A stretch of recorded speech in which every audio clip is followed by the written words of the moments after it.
What's up, Austie? All right, we're back again. We back. Different setup, different place. Austie Frosty. Cheers. Beluga. The Frosty Beluga. Man. All right, what are we going to talk about today? Tips into residency, I want to say. Yeah, Probably. Is that what that's you're a good thinking? one. Yeah, I would want to It's listen like to that if I'm best tips, probably. I guess it applies to everyone, but more so, I guess, for IMGs. Yeah. Just since I think that's what we did. I guess let's start with you. Like, what do you think probably most important things? I think, usually in my mind, there's a certain number of things that you probably just have to do. Yeah. And then it's how you execute it. But Yeah. I think for me, it's most importantly, if I, was to rank things from highest to lowest, electives would probably be most important, I think. Yeah. It's going on away rotations and just meeting people and Yeah. showing them what you got, what you're capable of doing. Very important because you got to build credibility. Yeah. On paper, you're just like anyone else. Yeah. You're probably going to have, scores very similar to other people. You're never going to be unique in your scores. It's just a number. Yeah. It's just the fact that you're going to be similar to other people. So you need something to show that the human part of you. Yeah. I think the test just gives you a number. Unfortunately, this is the way it is. This is the way the system is set up. Yeah. So you got to give them the human side of Austie Frosty. Yeah. I think electives are a very good way of showing that. Even doing a research year is probably an equivalent to doing an elective because it also exposes you to people. They see how your work ethics are. They see how hardworking you are, how interested you are in that specialty. I think that's very important. Obviously, scores.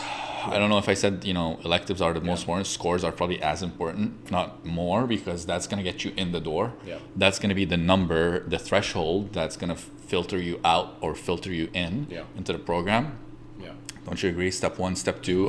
Yeah, I think. I think I agree with you. Probably those three things are probably the most important. I think if you think about it from a logical standpoint, right, you can think about it as, I'm someone from a different country, right?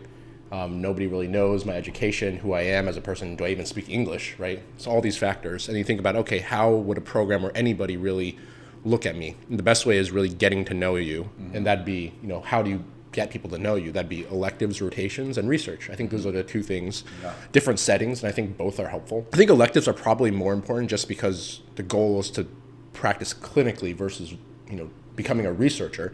I think research is helpful because you can add on like an objective like number, right? And research, I guess like time is usually longer than a rotation, so you get to really know somebody, right? You can do like a year of research. It's like not really feasible to do a year of rotations. It's like a month more or less. And then I think you're right. I think scores are important, but more so not necessarily for the for the number, but not necessarily how high the number is, but more just if you meet a certain like threshold or cutoff, because they can easily screen you out because of the number. I think that's probably it. What do you think is a good way of finding out the threshold of your program? Depending on what specialty, what do you have a good way of finding out a goal? Yeah, I think a little bit like obviously what we said is just kind of very general, right? It's like three general big most important things I would say, but I think it also varies depending on what specialty you're applying to. So how do I find out if I'm applying to a specialty? The way I thought about it was competitive versus not so competitive versus easier, right? Like three general groups. Competitive, obviously, being subspecialties like dermatology, plastic surgery, orthopedics. I mean, this is probably information you just find on like, ERAS, right? You can just look up percentages, and everyone knows like what are the most competitive. Yeah, I think Frida for me was the website. Oh yeah, Frida too. It has very good stats on every specialty with the median score, average score that accepted applicants and non-accepted applicants had on their application. So that was very helpful for me. And I think even though now step one is obviously pass fail, but I think a good rule of thumb that I had for any subspecialty is like if you're hitting 240, that was the number I was given, and this is from like people, right? Like talking word of mouth. Usually a 240 will be a score that will not be the reason you don't end up matching, if that makes sense. I know there's programs that probably go a little higher, up to even 250 that I've heard, but very few programs. But I think regardless of specialty, 240 is probably like a sweet number where it's like, okay, if I got that score on step one, obviously step two now is different. And I think it's the same thing. Probably.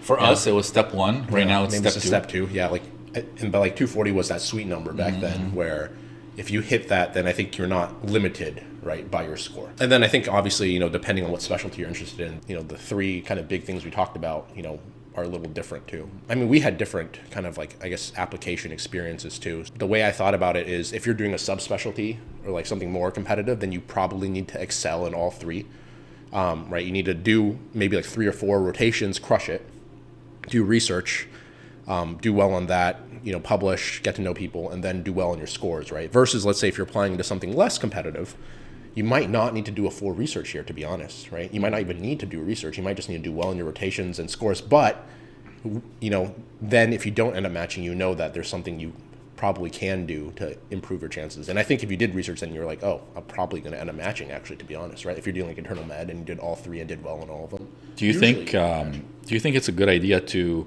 not decide on the specialty that you're applying to until after you get your step scores? That's a really good question, actually. I don't know, to be honest. I feel like, the way I approached it was that I don't know about you, but like for me, it was like I was set on applying into plastic surgery. Mm-hmm. And then I knew I needed to do well on my scores. But I don't think like knowing if I was going to do plastics or not would have changed how I approached it. I would have just, I think everyone just tries to get the best score they can. Mm-hmm. I think being open-minded, though, where like if you don't get that score, like as a backup specialty, that's a good thing that's how I think would be a good way to approach it, right? Yeah. Like let's say if you didn't do plastics, where would you apply elsewhere, right? Like for me, maybe anesthesia, maybe something else, right? Yeah. That the score threshold might not be as crazy. Yeah.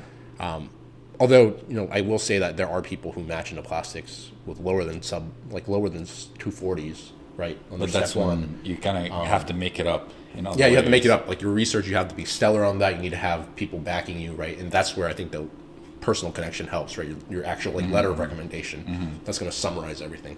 Yeah, I think for me, I agree with you. I think taking your steps with a determined specialty is a good way to approach it because you really want to get the best you can, especially wanting to go into your specialty of choice. But if you get a lower score than expected, like significantly lower, let's just put all options. Yeah, let's say like you get like you're aiming for 240, you get like a 220 or 210 or something. Yeah. So I think you have 2 choices. You either gotta really like that specialty and be ready to sacrifice a lot. And even then might not get it, right? That's the main thing. It's something you have to like. You have to risk it. You have to risk it, pretty much. Or and by that I mean like keeping in mind that you might need to do a couple of years of research somewhere. Yeah, and even then, right? Even like not matching. Risk it all. Risk it for the biscuit. Just all in. Or change your mind about the specialty. Just kind of take a different route. For example, for plastic surgery, you always. I personally had a plan B in mind where I was going to do general surgery. And I think that's a good way to approach it. Is to just keep it real, right? So that you're not shocked or surprised later. The way I think mentally, or not like how I approached it was like, I knew it was going to be tough no matter what. Let's say even if I got a 260 step, like 30, 40 publications, crush my rotations, I still might not end up matching. That was like the scenario I imagined. And if I was okay with that, then I was going to go for it, right? Yeah, I would have never met you. Yeah, exactly. That's true. No, but that's kind of like, I think the way you have to think about it, right? Just like if, let's say you did all these things, you did really well, but still you don't end up matching. That's a very real possibility. I do think you have a good shot, obviously, but you have to like, it's kind of messed up. It's kind of messed up, but you kind of have to just like balance within yourself. Also the other thing is like, I think, because you didn't do a research year, right? That's the difference, I think, where you're probably one of the few IMGs that I know who match into like a subspecialty without research time. But I think that's where, the electives really, or not necessarily electives, but more so you can think of research and electives similar in the sense that it's all about getting to know people, right? Because you did really well in your rotations and you built that relationship, but you did it in like a shorter period, right? Than like 1 month spans and then meeting mentors. Versus if you did research, which is what I did, I think it's probably easier because they were stuck with me for a year, so they had to get to know me. You know what I mean? But I think that's where it's like very interesting in terms of like, even though we both end up matching in plastics, we had different routes. Totally. Different routes. Yeah, because my strength, I would say, is doing research. That's like where I think I shone on my application probably, and for you is probably your rotations. Just being too smart. I'm joking. I was pretty dumb. But I mean, it's being mindful. I would say is very very important. And I think the other thing is like, even though it seems simple, we talk about like 3 main things. I think the execution of them, how you plan it, right? Like what rotations you pick. Planning is how key. Do you do? How do you do your rotations? When do you take your steps? How do you even get research or find research? Right? These are all factors that you have to like put into play. And I think out. we should make a separate video and talk about. Yeah, those. it's a lot of like in-depth Yeah, information, but I think that's where people like always wonder like what more can I do? And honestly, there's not much you have to do. Mm-hmm. Like if you simplify it, really you just have to do well on a couple things, but like how do you do well on them? That's the tough part. And then actually executing it and doing it, and then going forward. But okay. All right, awesome. Well, that was very informative. Yeah. That was a good beer as well. Good beer. Thank you for watching. Thanks for watching, guys. Yeah. Smash that like button. You gotta say something now. You can leave, I guess, comments of whatever you want us to talk about, too. You should say, and subscribe. Anything you want to say about, honestly. Talk about sports, music, anything. Talk about it. All right.